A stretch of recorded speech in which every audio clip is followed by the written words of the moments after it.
dalam kuliah online kali ini. Materi yang akan disajikan adalah tentang neraca saldo. Neraca saldo adalah proses suatu ringkasan data untuk persiapan membuat laporan keuangan. Posisi neraca saldo dalam siklus akuntansi yaitu masuk ke posisi output, yaitu mempersiapkan untuk membuat atau menyajikan laporan keuangan. Apa itu neraca saldo? Neraca saldo atau trial balance biasanya disebut mempunyai arti bahwa sebuah daftar yang berisi saldo-saldo sementara setiap akun yang ada dalam buku besar pada periode akuntansi.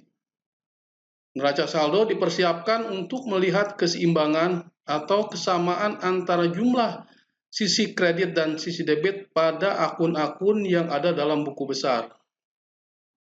Neraca saldo biasanya membuat atau memuat ringkasan dari akun transaksi beserta saldonya yang berfungsi sebagai dasar untuk menyiapkan laporan keuangan atau sebagai bahan evaluasi. Neraca saldo juga biasanya mempunyai susunan rekening yang disusun secara berurutan, dimulai dari aset lancar atau aktiva lancar, aset tetap atau aset tetap.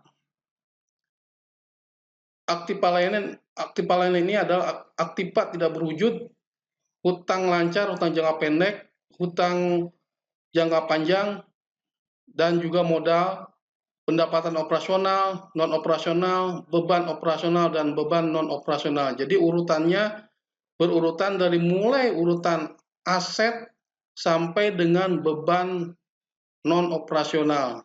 Ini akan dibuat secara berurutan dalam penyajiannya.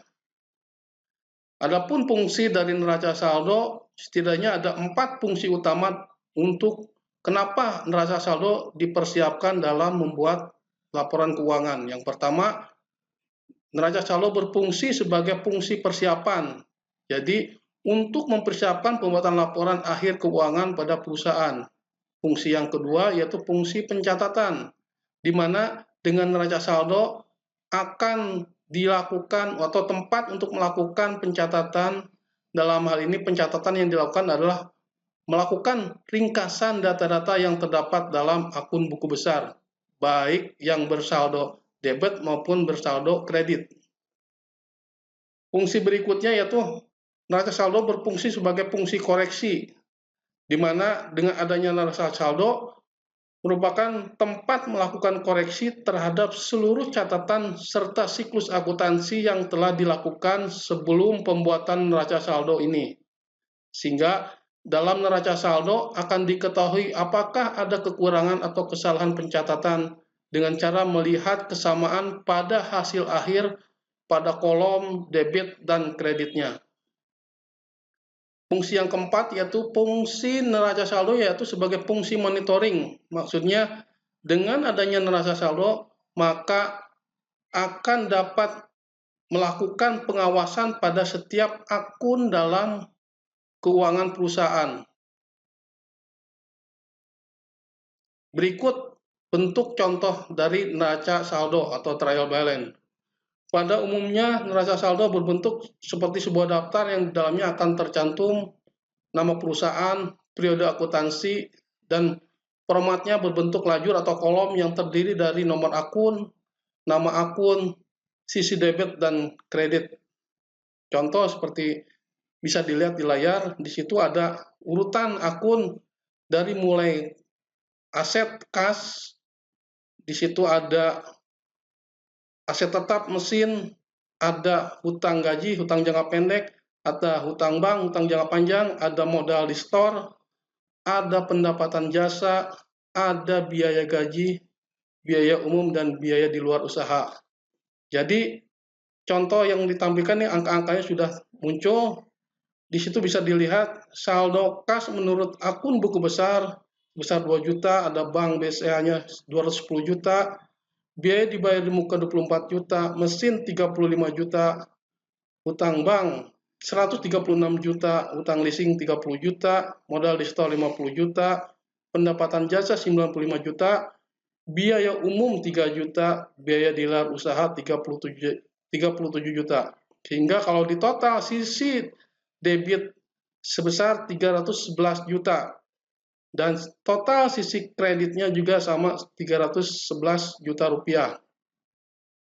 Di sini ada beberapa akun yang akan dilakukan koreksi atau penyesuaian. Salah satunya yaitu akun tentang biaya dibayar di muka. Ini karena biaya dibayar di muka ini masa manfaatnya lebih dari satu periode akuntansi, maka akan dilakukan koreksi pada persiapan menuju laporan keuangan dengan cara mencatatnya dalam neraca saldo.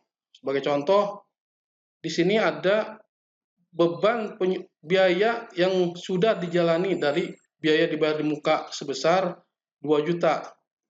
Maka sisi yang akan menjadi biaya dikreditkan untuk mengurangi nilai biaya dibayar di muka di awal periode atau di saldo neraca sebelum dilakukan penyesuaian.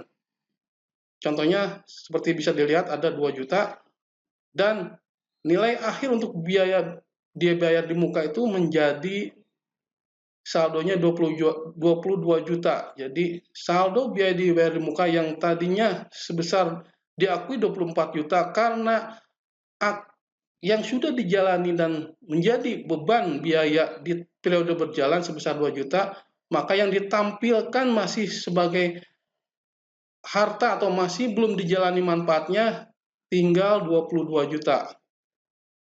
Untuk mesin pun sama seperti itu. Jadi nilai perolehan mesin 35 juta harus dihitung biaya penyusutannya selama periode berjalan. Jadi yang ditampilkan pada saat neraca saldo dibuat, biaya penyusutan atau akumulasi penyusutannya belum dilakukan pencatatan, sehingga pada saat dibuatkan neraca saldo harus dicatat nilai penyesuaiannya. Di sini saya lihat ada 500.000 sebagai bentuk akumulasi penyusutan di tahun berjalan, sehingga nilai buku dari mesin tersebut adalah sebesar 34.500.000.